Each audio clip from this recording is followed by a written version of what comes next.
Welcome to the AMG Driving Academy. It's a curriculum imported from Europe where we have 1-, 2-, and 3-day courses where you'll get to experience virtually the whole line of AMG vehicles provided for you. World-class driving instructors at some of the greatest racetracks in North America. Hi, I'm Tommy Kendall, 4-time Trans Am champ and host of Test Drive on Speed Channel. Welcome to the AMG Driving Academy. I hope you enjoy these short films that take you through a little bit of the curriculum that we teach at the Academy. In this episode, we're going to cover seating position and line of sight. Now, before we even get on the track, we need to cover some fundamentals, and no one likes fundamentals. Everyone wants to run before they walk, but I heard a story about John Wooden, the coach of UCLA, greatest basketball coach of all time. With college players at their first practice, he taught them how to put on their shoes and socks, assuming that some of them might have been doing it kind of wrong or not optimally all these years. And it's no different with the stance in racing. Every sport has its ready stance.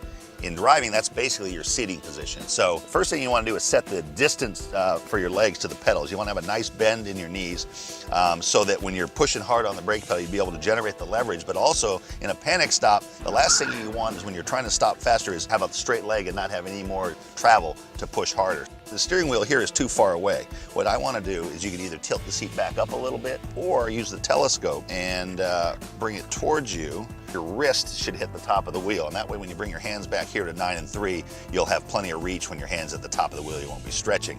When your hands are up here, they can kind of be a pendulum, whereas when they're down here at 9 and 3, it's more of a push-pull. And you'll notice you never have to take your hands off the wheel, and you know where straight is again. When you get into a big slide, sometimes a tank slapper is caused by the person not knowing where straight ahead is, and by never keep taking your hands off 9 and 3, you never have to worry about that.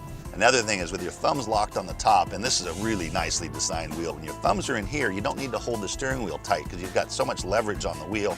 Shift paddles are right where you want them to be.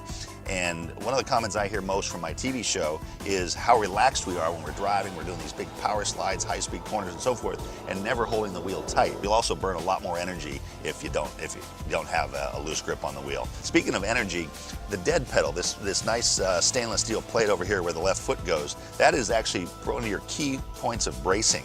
You've got the seat designed to wrap around you and really hold you in. But between the dead pedal and the seat belt, in a race car, the reason you want your seat belt is it helps hold you in place. I had my belts come loose during a race once, and the G-loads under braking, I had to slow down, hold the steering wheel with my knee, and get the belts done again because I just couldn't, as brave as I wanted to be, couldn't control the car because I wasn't held in place without my belt. Vision is probably the most important thing we teach, and it cures almost all the other ills. Not only do you have to have an unobstructed view, that seems fairly obvious, but what you do with your eyes is really, really important. And if I see a driver making lots of little corrections, I know they've got low eyes. They're looking too close to the front of the car.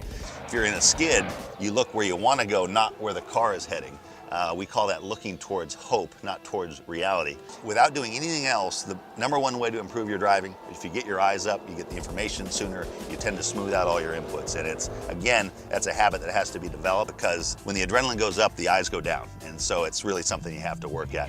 So those are the basics, the fundamental, the stance, if you will. Now let's go. Let's burn some gas.